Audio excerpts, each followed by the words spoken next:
Hi, I'm Aaron. Welcome to Scissorizer. This is an experimental channel, but here's the concept. Scissorizer, cut the crap and give me the gold. There is so much information and so many ideas all over the place, and so much repetition of the same stuff.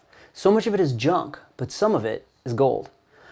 I'm going to attempt to bring you the golden ores of high quality, rare, concise, precise tips, tricks, knowledge, and other forms of information to make your life better. And some fun and interesting stuff along the way too.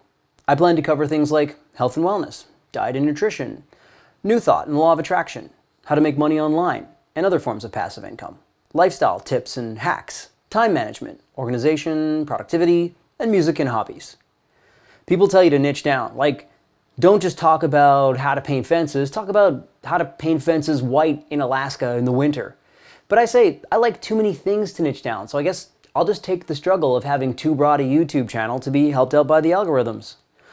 So what if YouTube doesn't like me and doesn't know what to do with me? I like you.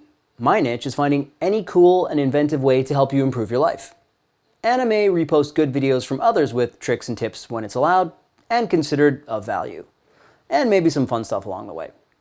As I said, this is an experimental channel, so I don't honestly know which way I'll totally go with it yet. Please leave a comment and subscribe. And I hope you get lots of value from Scissorizer. Thanks. Scissorizer, cut the crap and give me the gold.